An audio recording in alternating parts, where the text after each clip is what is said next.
I'm the type of gamer that likes to play the game and watch the cutscenes, but not really read any files, or notes, or really look up any lore for that matter.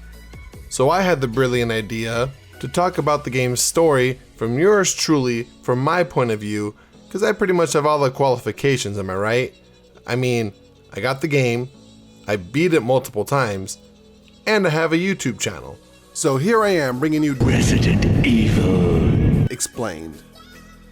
I'm going to tell this game's story from Jill's point of view because unlike Resident Evil 0, I believe that the female in this game is actually way better than the male in this game. And now with all of that being said, I feel like I could legally say that the female in Resident Evil 0 is just ass water bad. But anywho, in this game, Chris has Rebecca to help / get helped at certain points, whereas Jill has Barry instead. So there's not too much of a difference, especially in the grand scheme of the Resident Evil universe. Seriously, whoever you pick, the other person could potentially die in this game, and yet Jill is literally the main character in Resident Evil 3, meanwhile Chris is the main character in Resident Evil 5, and Barry is in Revelations 2. So our decisions in this game really don't matter in the grand scheme of everything. So here we go. We get told that Star's team Alpha is heading to the location where Bravo team went missing, because when you can't rely on B team, you know who you could rely on? We're the A team. Then we find out that there have been mysterious murders happening lately where families are just kind of getting jumped by groups of other people. Fuck them kids! Elijah! What the hell is wrong with you? You told me! Issa, what the fuck? You want something too? And that the victims will actually be found eaten, kind of like the infamous bath salts incident in Florida. Bravo team was sent in, but they disappeared. And then Chris says that their helicopter was derelict, and my dumbass has to look up the definition because I'm always looking to expand my vocabulary. And the reason why I need to expand my vocabulary is because instead of remembering the fucking definition, I think of shit like this. I guess you can derelict my balls, Capitan.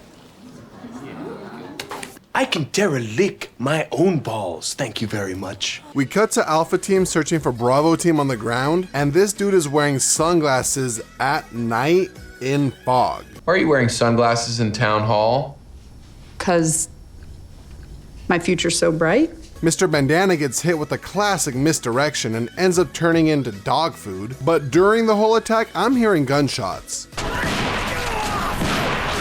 I'm like, is this dude really missing? But then it cuts to Jill and she has her gun up. So I'm like, bruh, are you missing? Like, what kind of training is going on here? Or maybe she didn't even shoot her gun and just watched? I don't really know. I have no idea what's happening. But Bandana Guy is dead. And I don't know who to blame. Justice for Bandana Guy. Jill is about to get nommed on, but Chris saves her and they end up running. And then Chris turns around to distract the dogs or something and is about to get nommed on himself. But Mr. Sunglasses comes in and saves the day. Or night. With the sunglasses, you know, at night, in the fog. Chris tells everyone to run to the mansion, so that's what we do. We get to the mansion and Jill tells us that it's just Wesker, Barry, and her, and that we don't know where Chris is, which is kind of odd to me because he was right there with us. In fact, he was second in line right behind Jill. So Jill has the memory of a goldfish and is about to open the main doors, but Wesker's all like, nah, don't go back out there, what are you doing? Because you know, the people eating bath salt dogs. We hear gunshots in the mansion and we think that it could be Chris, so Wesker tells us to go and check it out. We start to search the mansion and find the source of the gunshot, as well as the scariest opening cutscene of all time.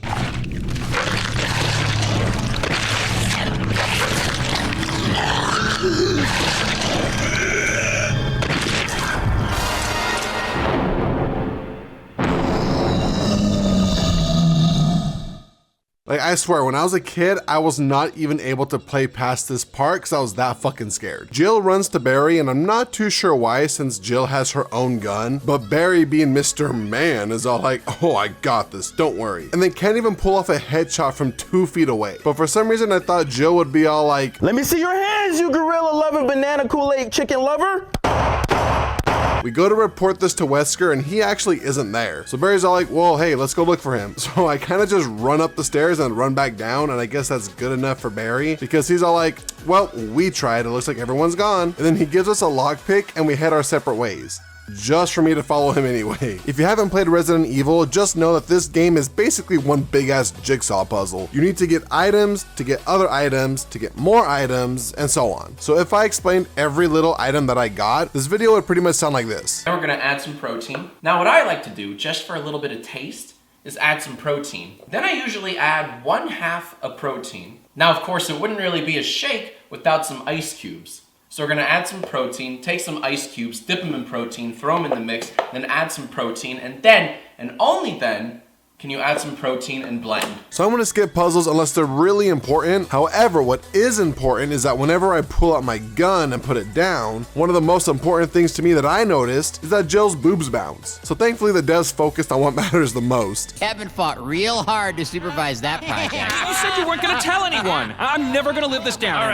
All right, great, wonderful. I also need to stop because I just love this camera angle. It looks like Jill's getting her picture taken at the DMV, for Christ's sake. I also had to show this cutscene because it's kind of just hilarious how the zombie is incapable of lifting its head up and is just kind of flailing its arms around trying to bite Jill. And then we enter this room and the roof starts to come down on us. Jill screams for help and Barry is just kind of magically there on the other side of the door. So he shoots the lock and helps us escape. And when Jill's all like, "Why are you here? I thought you were over there," Barry kind of gives us a half-assed response.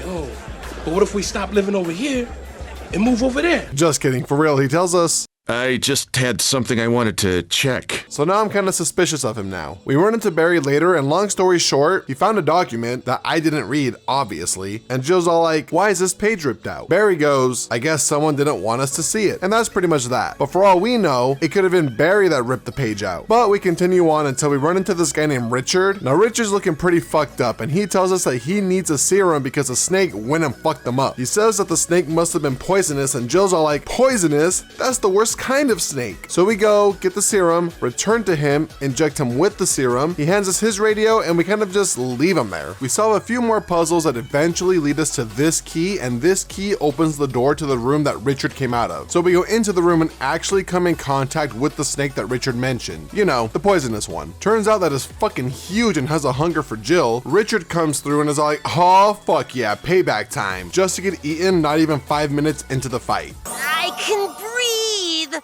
I can fight! Artie's gonna kick that dragon's...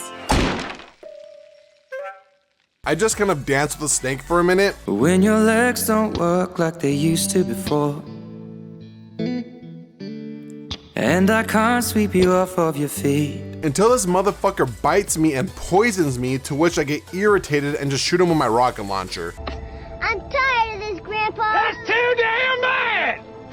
The giant snake runs away, and to honor Richard, we take his gun and leave. So we have to go and get the serum again, which we do, and we're all good and healthy, and we keep on keeping on. Until we awaken this Hellboy Freddy Krueger hybrid, and oh boy is he one fast boy. I seriously couldn't even really get a shot off without him hitting me. Like, bro, just let me shoot you, Jesus Christ. I start to get bored of playing tag with this guy, so I also shoot him with my rocket launcher to end the fight. I'm tired of this, Grandpa! That's too damn bad! We get to the back of the mansion and get an incoming radio call from Barry warning us of a monster that's bulletproof. The monster is in the woods, so he says to stay away from the house in the back of the mansion that's in the woods. So we obviously have to ignore him because, I mean, we're already here. Inside of the house, we pick up a crank and then get knocked out by something. I don't really know what it is. Probably the monster that Barry warned us about, but who knows. We wake up to see this hybrid of the Hunchback of Notre Dame and Leatherface, and I'm all like, it's a great day off.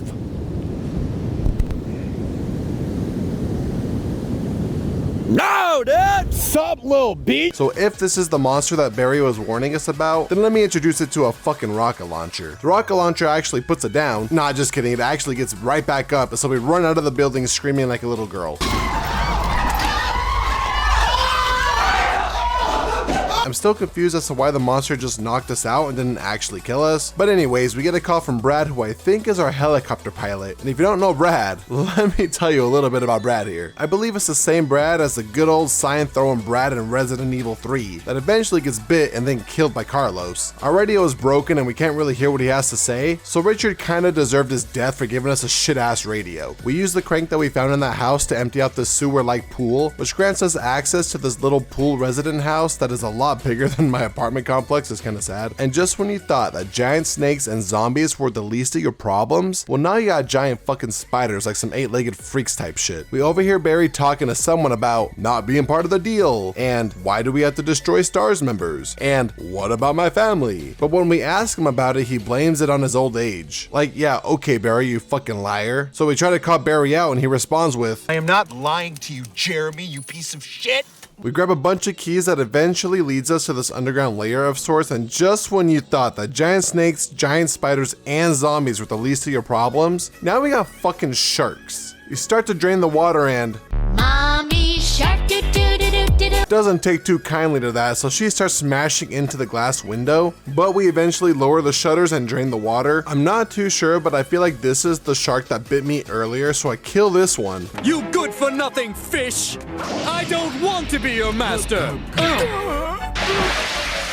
And continue on to try to grab this here key, but once again, Mommy shark do do do do do do. is still putting up a fight. So we give it the equivalent of a toaster in the bathtub, turning it into a fish fillet.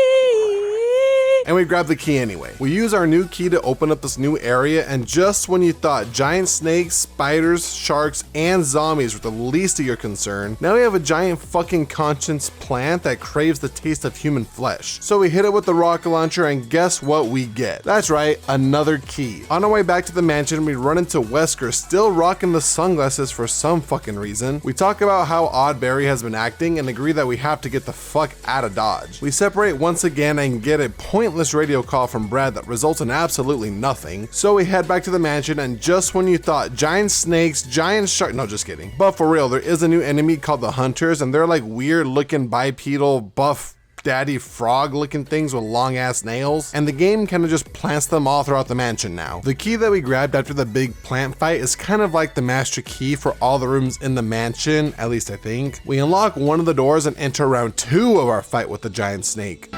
I didn't hear no bell. We kill the snake for good this time and grab this medal, which will come in handy later with its other matching medal that we eventually grab. We continue on solving more puzzles until, oh my god, somebody call Caesar Milan. I need some fucking help, get these dogs off of me. We eventually end up in this labyrinth of tunnels and run into Enrico, and I'm pretty sure Enrico is in Resident Evil 0, where Rebecca says this hilarious line. Right. Just be careful. I never saw him again.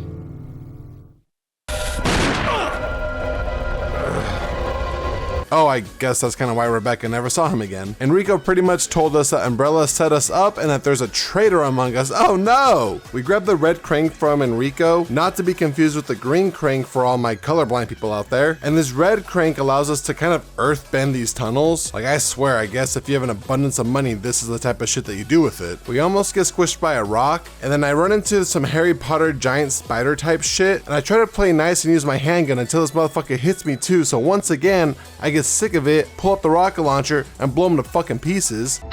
I'm tired of this, Grandpa. That's too damn bad!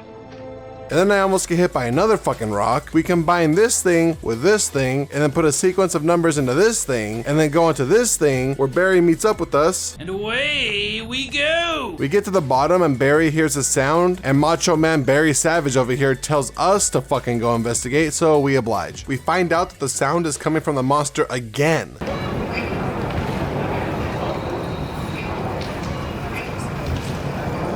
No! Welcome to school, bitch! So we run around it and push this box into a gondola thing, and then we head back to Barry just to see this motherfucker abandon us like a deadbeat dad. We squish the box and get a broken flamethrower, which we use as a pressure door unlock type of thing, just so we could get into Leatherface hideout looking area. And I'm actually thinking that this is where the monster sleeps when it isn't, you know, trying to murder everybody. We find a ladder and end up back in the cabin where we first found the monster, and then we head back to the mansion and go into a new underground area. And this new area is where we finally confront Barry about all the shady shit that he's been pulling. He tries to be all like, oh my god, I was so worried about you, and then tries to quick draw on us, but we got the fastest fucking hands in the wild west. So we take his gun and demand answers, but then the monster comes in again. Sick. Haha, dick. No,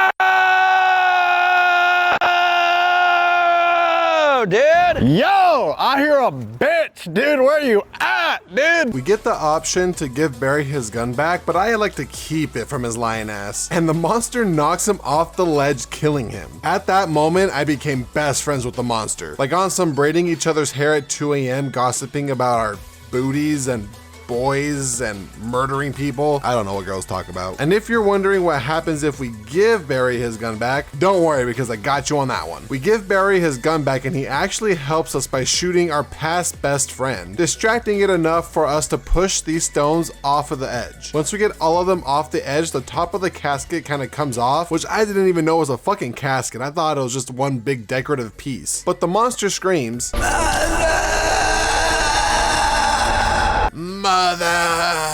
and grabs the skull and just kind of leaps off the edge. Barry tells us to go on without him, so we separate again. We use those two medals that I mentioned earlier to unlock that's right, you guessed it, another underground lab. And we find out that Wesker is actually part of the bioorganic weapons research group. And look at this slick motherfucker still wearing those goddamn sunglasses. I swear his eyes better be looking like Gojo's or something. Like, what are you hiding, Wesker? Like, let me see the pain behind those eyes. I need to see them. Killpie, looks like you got a little pain behind those eyes. Yeah, maybe a little.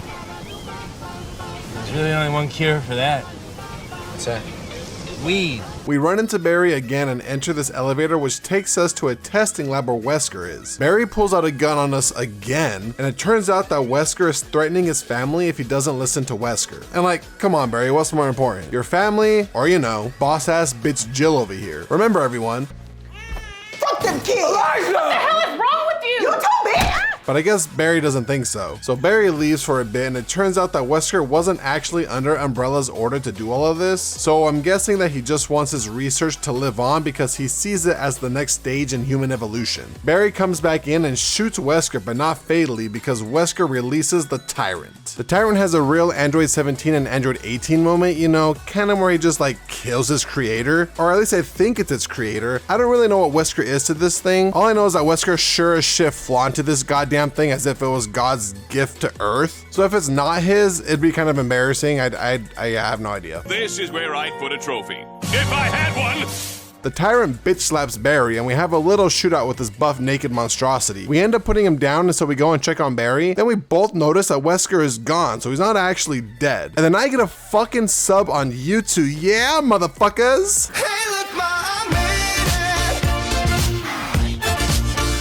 Mom, made it! Turns out Wesker set off the self-destruct sequence, so we go and save Chris or Jill, depending on who you chose at the beginning. In our case, since I chose Jill, we're gonna go save Chris. If you chose Chris, you're gonna go save Jill. And I'm not too sure how he ended up in like a prison cell and not murdered by the dogs, but we get him and meet up with Barry. We get a call from Brad saying that it's our last chance to give him a sign for him to pick us up since he's kind of running out of fuel. We hear something in the distance and Chris is all like,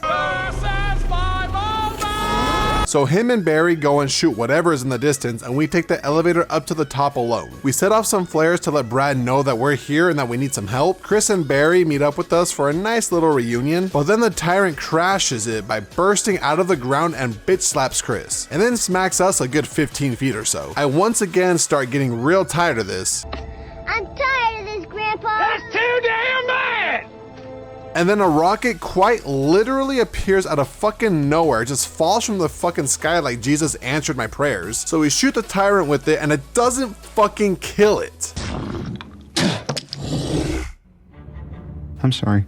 And I'm guessing the Tyrant didn't like getting shot with that rocket because he smacked us so hard that I don't even know who I am anymore. We shoot him one more time and it puts the Tyrant down for good. We get on the helicopter and escape, watching the mansion blow up and Jill resting on Chris's shoulder. And I'm telling you right now, they are the OG ship, I swear. And then the credits roll. Now I know you probably all have questions like, but who was the monster that ran off with the skull? Or how did the zombie outbreak start? Or why is Wesker always wearing sunglasses? Well, I'll tell you guys what, you came to the wrong video because I have no fucking idea. This game doesn't tell you much from just playing it with the cutscenes. It actually relies on you reading the notes and shit. And since some awesome YouTuber has the attention span of a goldfish and doesn't like to read notes because they got some ADHD or some shit, I got no idea. But if you guys do, go ahead and put them in the comments. And as always, I really appreciate you guys watching. Sorry this one took forever. I really gotta like focus in on doing these more often. I know, I apologize, it's my fault. They just take me a while to get the gameplay and then the scripts and then voicing